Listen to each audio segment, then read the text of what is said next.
Man, it's been one hell of a week.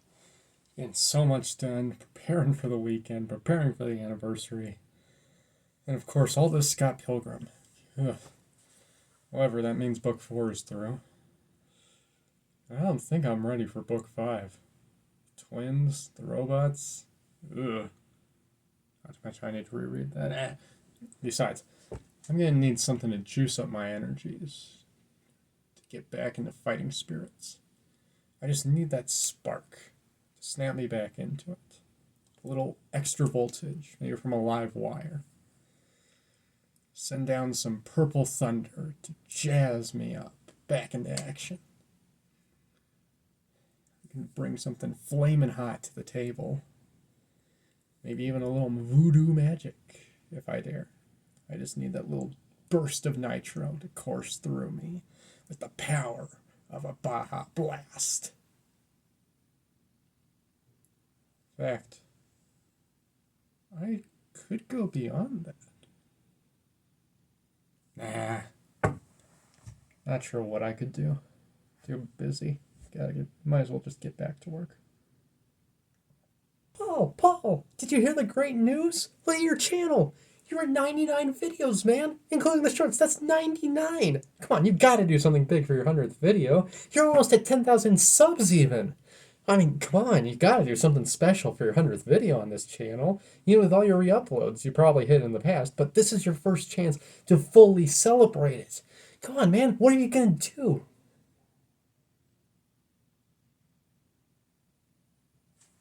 Wait, really? Really? 97, 98, 99. Right, shorts count. Oh my gosh, that would make it 100 videos. Well then, I know exactly what I need to know. Exactly what I need to do. DP, Hulk, Logan. Let's kick it into overdrive.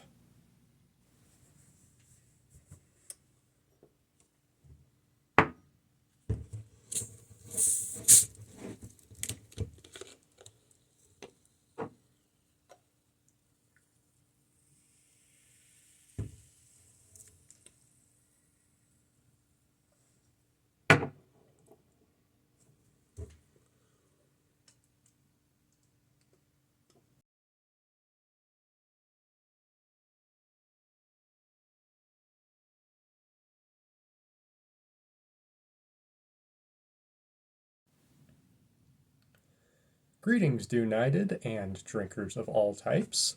I am Paul, and welcome back to Tasting Session, the show where I take what new flavors and give it a shot to see if it's hot or not, and if it's worth another round. And today, after a long time since my last tasting session, we are celebrating with a bottle of something I have had on hand for over 2 months and just have never gotten around to tasting yet. Ladies and gentlemen, today we have Mountain Dew Overdrive, the limited edition flavor exclusively available in Casey's General Stores in the United States. This is yet another example of PepsiCo's experimentation with store-exclusive flavors, many of which I've talked about in the past and a couple of which I've reviewed here on the channel. This is a very special bottle, since the only way I could get my hands on this was to order it online, as it is too far away from where I live to possibly drive out and get one myself. Lucky for me, my dear friend Master of the Memes on Instagram managed to get his hands on a couple of these and personally gave me one, and it's just taken me far too long to finally get around to doing it. So, like always, a major thank you to you, man. I appreciate so much, and you always give so much to the channel whenever I need your help. Mountain Dew Overdrive is presented as having a blast of citrus punch flavor, and in this case is covered with either a red panda from Turning Red or a giant orange wolf surfboarding like he's Hawaiian Punch, with tons of super high octane juiced up power all around the bottle.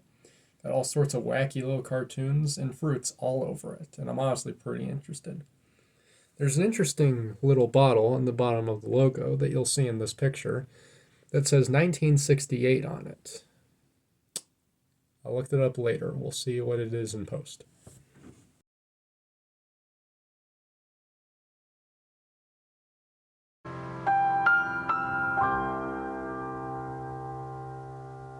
But there aren't a lot of jokes I can make about this, except for the one I make in almost every tasting session, about how, despite not being an energy drink, every Mountain Dew flavor now has to tie some way into electricity and energy. Like I said earlier, we have Livewire, we have Voltage, we have Spark, we have Sweet Lightning, we now have Overdrive. There are so many I can go over. We have the King Soopers exclusive flavor Thrashed Apple, which I may make a future tasting session on. There are just so many unique vocab words that you can use to describe Mountain Dew. And it's intricate, varied flavors. And it's part of what makes me proud to be part of the Dew United. All that being said, squeeze. Sorry, I'm more out of shape than I thought. That was surprisingly hard to pop off.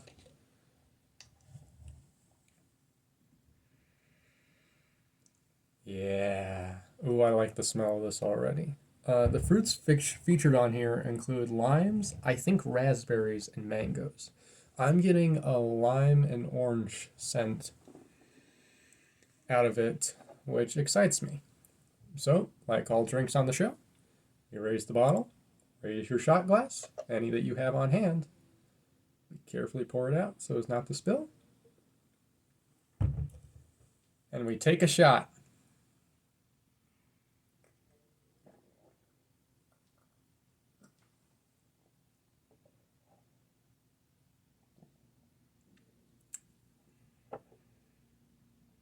Interesting. First shot. Let's see here. Especially since this is a citrus punch, I'm not surprised that's pretty sweet. I really feel the mango raspberry in it when I drink it. Nice and chilled, like all Dew should be, but very sweet for sure. I would love to see Mountain Dew experiment with more sour flavors, like instead of citrus punch, like just hard on citrus. And while yes, Baja Blast, I guess, is close enough to that because it's Dew with a hint of lime flavor, I personally didn't find that tasted very much different from any old Sprite or Sierra Mist, oddly enough. You can check that out in my tasting session number 4, the Mountain Dew Summer Elements collection.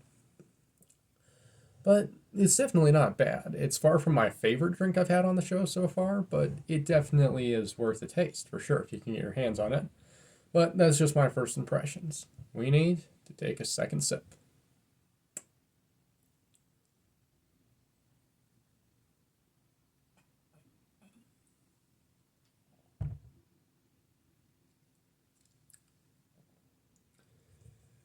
Yep.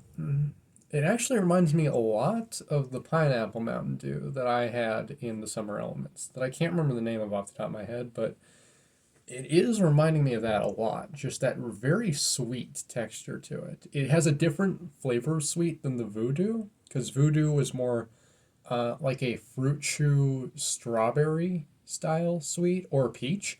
Actually, while there's mango's picture on here, I think peach is more accurate to how Voodoo tasted. And of course, Sweet Lightning is the for peach flavoring for Sweet Lightning, which is the KFC exclusive flavor. Sorry, it's hard to keep track of all of this.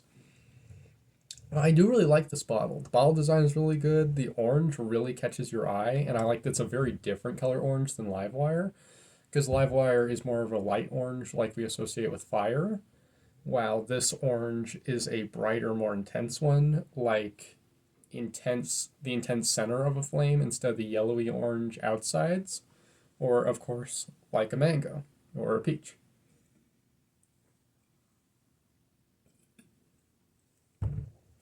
So yeah, definitely not my favorite on the show, but I've had others that I disliked more. So It definitely deserves, I think, a 7.8 from me. I would like it if it was a little more citrusy and a little less sweet, but it is a soda still, so it earns that distinction. Not surprisingly, there's no description in the ingredients about what juices and fruits it's supposed to be, because of course it contains 0% juice, like all good sodas.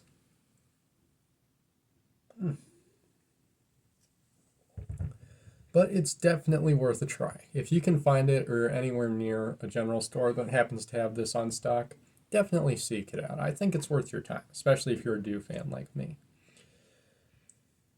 Honestly, I'm pretty interested what the 68 is for, but like all other drinks on the show, I'm happy to have at least gotten to try it. And like always, my support comes from all of you guys. So thank you so much for watching and hopefully participating with me in another tasting session. As always, if I'm wearing my Mountain Mew shirt, there's a drink I gotta try. And if I gotta try it, you know it's gotta be good. All that said, I am Paul. Please join us next time on Tasting Sessions as we delve into drinks like Thrashed Apple, the King Soopers exclusive Mountain Dew flavor, possibly finally getting around to trying Coca-Cola Dream World, and a couple other surprises that may be up my alley. All that being said, thank you very much for watching, and I'll see you next time.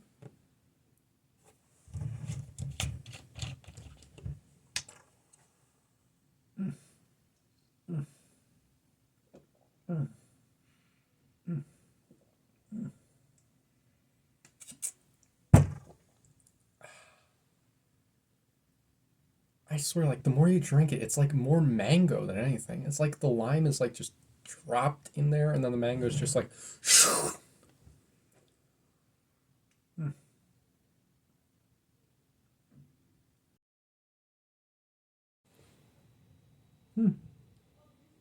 You know, with how much dew Paul drinks, I wonder if he could get away with doing a tasting session on plain water.